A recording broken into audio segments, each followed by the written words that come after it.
Once you're happy with your item details, it's time to enter its rights.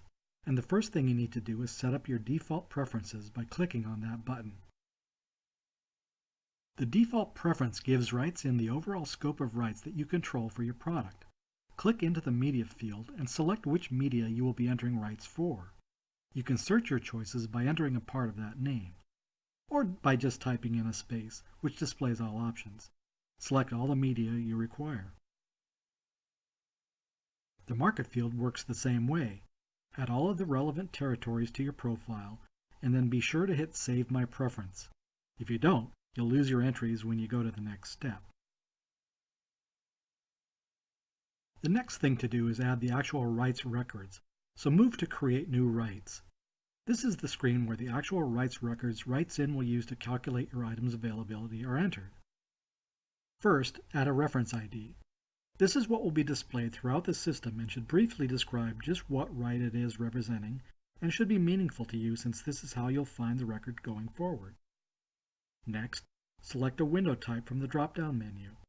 Note that window types with a plus sign indicate a positive right, that is, one that's available for sale, while window types with a minus sign indicate negative rights, periods that cannot be sold. While there may be various descriptions for the positive and negative rights for rights profile clarity, the important thing to remember is that the plus means sell and minus means don't sell. The description is a free text field for putting in whatever detailed information about the rights period you may find useful. For instance, who rights were acquired from or any relevant points you need to remember. The Media and Market fields have brought over the information you entered in the default preferences. You can use them as is, or, if necessary, add or delete them until you have correctly summarized the right period you wish to create. Finally, add the start and end date for this rights record.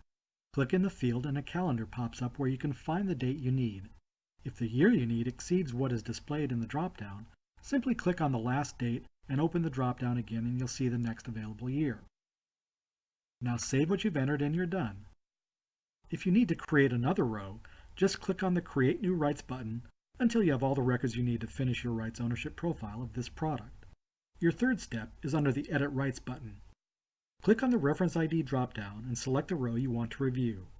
Now you see why it's important to be descriptive in this field, since a complex rights profile could contain many records.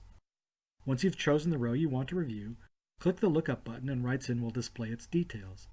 Now is the perfect time to make sure that what you've entered is correct, since future sales will depend upon its accuracy. Once you're satisfied, save and submit the form.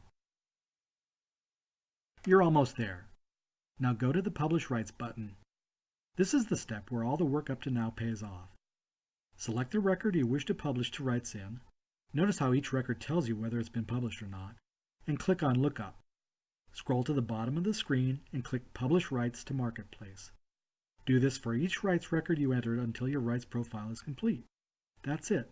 Rightsin now knows where your product can and can't be sold.